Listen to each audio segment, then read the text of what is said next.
শুভ সকাল বন্ধুরা, আপনারা কেমন আছেন? আমি ভালো আছি। তো সকালে স্নান সেরে মন্দিরে সব সাফ সাফাই করার পরে বাসন কোসন মেজে নিয়ে আমি চলে এসেছি ফুল তুলতে। তো ফুল দেখুন, এতগুলো জবা গাছ লাগিয়েছি, তার মধ্যে মাত্র একটাই জবা ফুল পেয়েছি আমি, আর নীলকণ্ঠ আর গোলাপ। আর এখন আমি তুলবো পিছনে এই ফুলগুলো। তো এই ফুলগুলো দিয়েই আজকে পুজোটা সারবো, কেন কি আজকে আমার বাড়ি এছাড়া আর কোনো ফুল নেই, এই ফুল দিয়েই পুজো করব।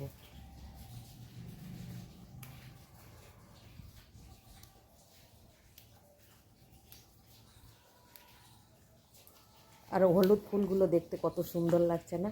আর এইরকম তাজা তাজা ফুল বাজারে পাওয়া যায়, কিন্তু গাঁদা ফুল ছাড়া এখানে পাওয়া যায় না, খালি গাঁদা ফুল। আর গোলাপ তো মাথায় হাত, আর গাঁদা ফুলই দিয়েই পুজো দিতে হবে এখানে। তাও কোনো দিন পাওয়া যায়, কোনো দিন পাওয়া যায় না আমার এখানে।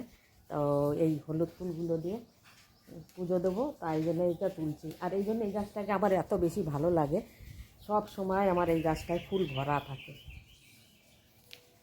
আর ওই জন্যে ভালোও লাগে এই ফুল গাছটা। আমি ওই জন্য এটাকে কাটিং ভেঙে মানে কাটিং উটিং করে করে একদম সাইজ মতো করে রাখি, যাতে ফুলের কমি না হয়। তো ফুলগুলোর দেখুন কালার কত সুন্দর, লেমন কালার, খুব ভালো লাগে না? তো আজকে ফুল তুলে পুজো দেওয়ার পরে দেখুন আমি আম গাছের থেকে কাঁচা আম পেড়েছি, কেন কি বাদরে সব নষ্ট করে দিয়ে যাচ্ছে, কামড়ে কামড়ে ফেলছে, আর্ধেক আর্ধেক খাচ্ছেও না। তো আম পেড়ে আমি এইভাবে স্লাইস করে কেটে নিয়েছি, দেখুন কেটে আর জল দিয়ে একবার ধুয়ে নিয়েছি, মানে এক দুবার জল দিয়ে ধুয়ে ভালো করে একদম সাফ করে নিয়েছি। তো এগুলো দিয়ে বানাবো আজকে মোরব্বা। তো আমি এবার গঞ্জে জল বসিয়ে গরম করতে দিয়েছি, দেখুন জলে জাল উঠে গেছে। তো এবার আমি এই আমগুলো এতে দিয়ে অল্প একটু সময়ের জন্য গরম জল দিয়ে ধুয়ে নেওয়া বলেন কিংবা ভাপ দিয়ে নেওয়া বলেন, এটা বললেও চলবে। দিলে পারে যে আমের কষটা থাকে না, ওটা বেরিয়ে যায়। তো ওই দেখুন হয়ে গেছে।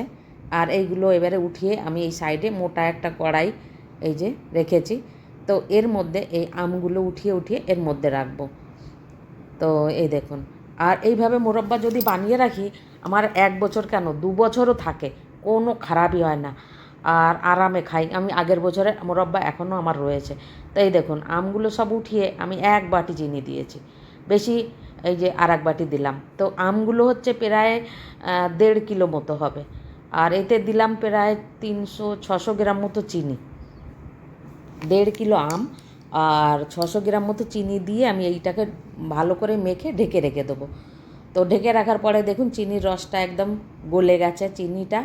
এবারে এটাকে রান্না করব গ্যাস ধরিয়ে। তো আমি রেখে চলে গেছিলাম, কেন কি এটা আমি ভোগ লাগাবো বলে বানাচ্ছি মায়ের জন্য, তো মায়ের রান্নাঘরে। তার আগে আমি এটাতে মৌরি, জিরে আর এই শুকনো লঙ্কা আমি এই দুটো রেখেছি ভাজা করে। তো এই দুটো গুঁড়ো করে দেবো, গন্ধটা খুব ভালো বেরোয়। তো ওই দেখুন আমের যে মোরব্বাটা বানাচ্ছি না, এটা তো প্রায় হয়েই এসেছে, তো দেখতেই পাচ্ছেন। এইবারে যে গুঁড়োটা আমি বানিয়ে নিয়েছি, এটা বানিয়ে এরপর দিয়ে ছড়িয়ে দেবো। এর গন্ধটা খুব ভালো লাগে আমার কাছে, তো সেই জন্য আমি এটা দিলাম। তো মোরব্বার পরে অল্প অল্প ঝাল আর মিষ্টি তো আছেই, আর সাথে মৌরি আর জিরের যে গন্ধটা না, দারুণ লাগে। তাই এই দেখুন বানিয়ে নিলাম আমি এইটা, আর এইটা দিয়ে আজকে মায়ের ভোগ লাগালাম। দেখুন কেমন হয়েছে অবশ্যই জানাবেন, ভালো লাগলে লাইক শেয়ার আর সাবস্ক্রাইব অবশ্যই করবেন। জয় মাতা দি, জয় মা কালী।